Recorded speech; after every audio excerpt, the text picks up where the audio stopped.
तो this is your question number 19 exercise 7.1। हमें क्या करना है, integration of sec square x upon cosec square x d x.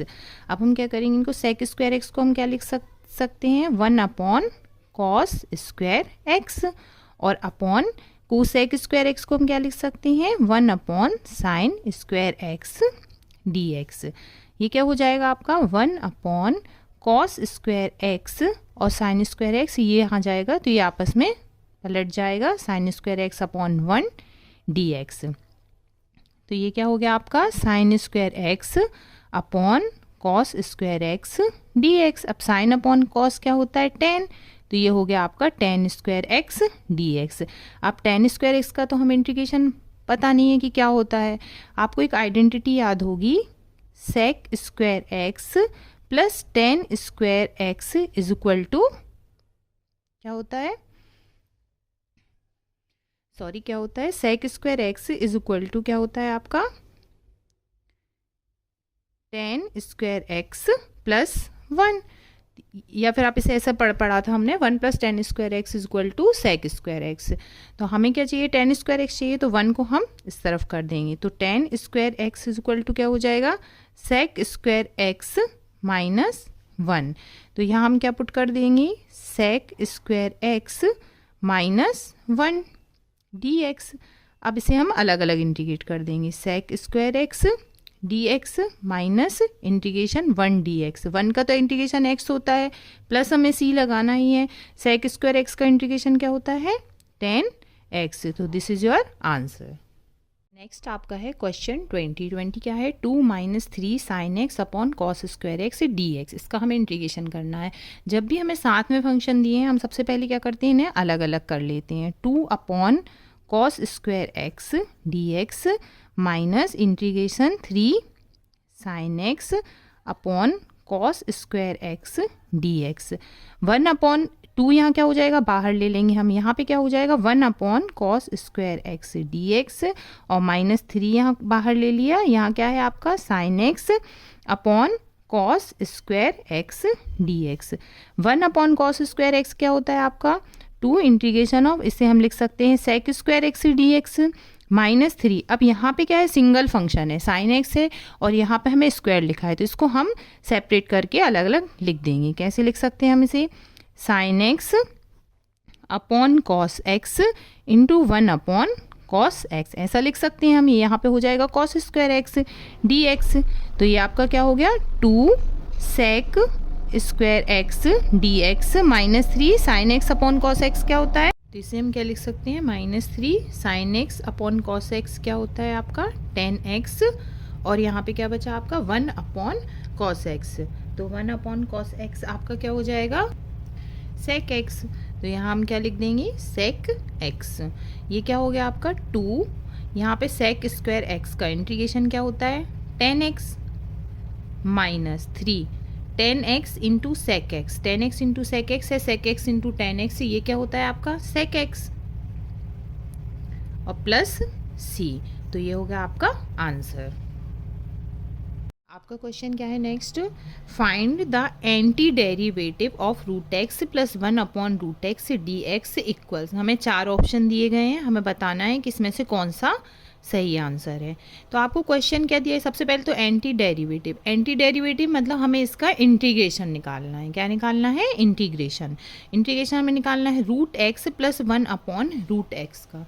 देखो आपको ये इतना आसान क्वेश्चन है, आपको क्या करना है कि integration of root x plus 1 upon root x d x, पहले हम इसे बिना करे ही आपको समझना होगा कि इसका आंसर कौन सा सही है, ताकि आपका एग्जाम में टाइम बच सके।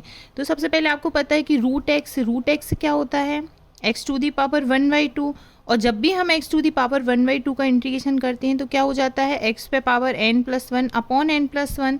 तो ये हो जाएगा आपका x पर 1/2 + 1, तो x पर हो जाएगा 3/2 अपॉन 3/2, और 3/2 यहाँ जब नीचे से साइड में लेके जाते हैं तो ये आपस में पलट जाते हैं, तो 2/3 x पर 3/2। तो सबसे पहले तो 1/2 है, तो अब हमें क्या चाहिए, यहाँ ऑप्शन में क्या होना चाहिए, 2/3। यहाँ देखो 1/3 है, तो ये आपका सही नहीं होगा आंसर। यहाँ पे 2/3 है, और यहाँ पे क्या है 3/2, तो ये क्या हो गया 3/2। तो आपको आंसर कौन सा हो सकता है, आपका थर्ड वाला सही हो सकता है। इनमें से हमने देखा सारी में हमारा कहाँ पे सही आ रहा है 3/2। तो अगर आप बिना करे भी थर्ड पे टिक करेंगे तो ये आपका आंसर सही हो जाएगा।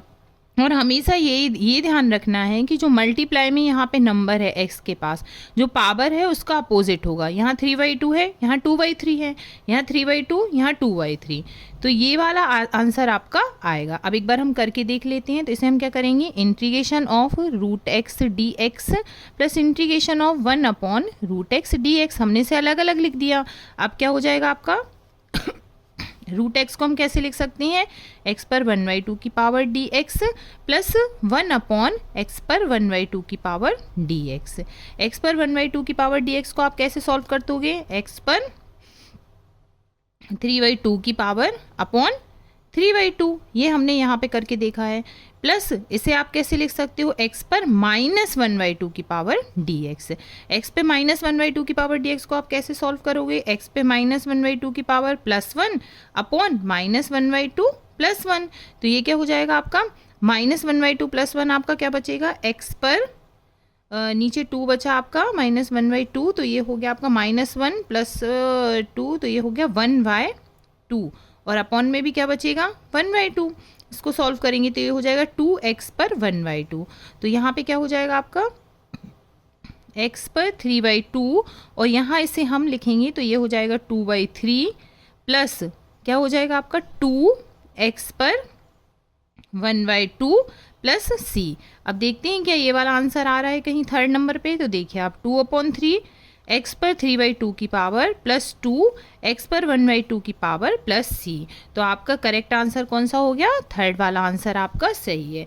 इसे आपको बिना करे हुए भी अगर आपको ऑप्शन आते हैं चार, तो उसमें आपको थर्ड वाला ऑप्शन आप करेक्ट कर सकते हैं अगर MCQs में आपका आता है क्वेश्चन तो। क्योंकि आपको कैसे समझना है, x पे जो पावर है उसका अपोजिट नंबर तो मल्टीप्लाई में होना चाहिए। 2/3 तो 3/2, ठीक है।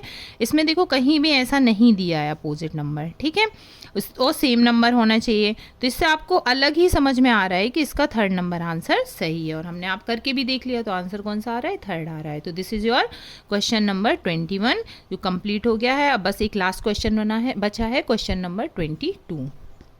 क्वेश्चन क्या है, d/dx f(x) = दिस।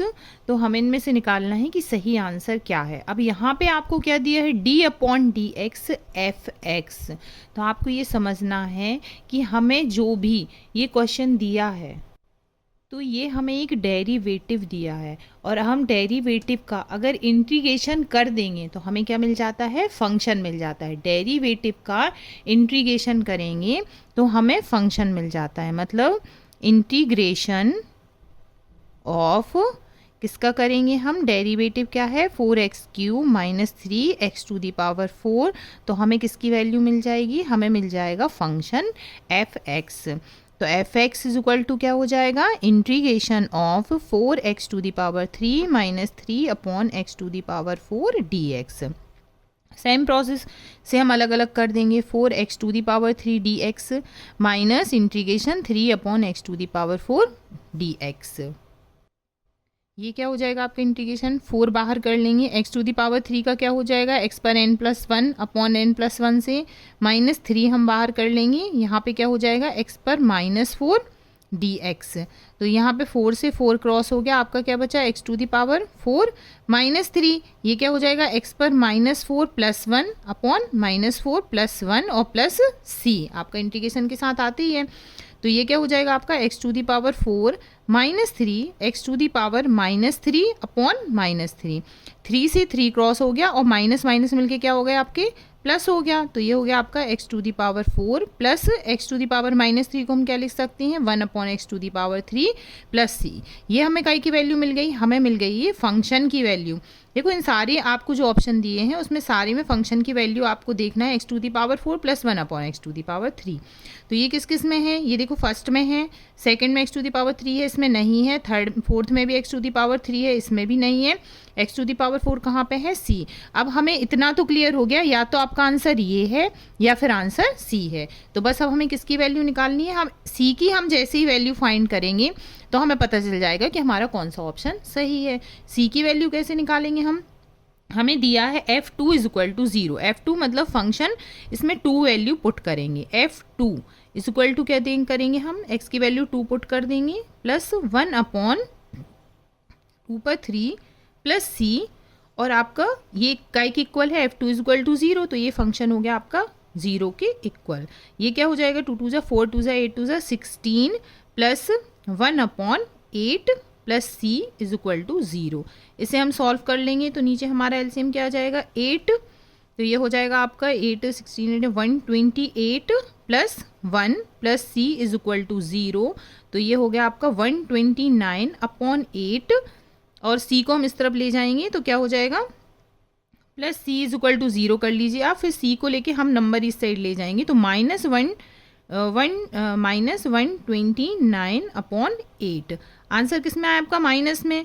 तो ये जो आपको फंक्शन आया है इसमें c क्या है, प्लस में है, तो हम यहाँ पे ये वाली वैल्यू पुट कर देंगे तो क्या हो जाएगा आपका x to the power 4 plus 1 upon x to the power 3 और माइनस 129 अपॉन 8। c की वैल्यू माइनस में आई है तो आपका आंसर कौन सा सही होगा, यहाँ पे प्लस में दिए हैं माइनस में, तो आपका आंसर हो गया ए वाला। तो आंसर इज राइट आंसर।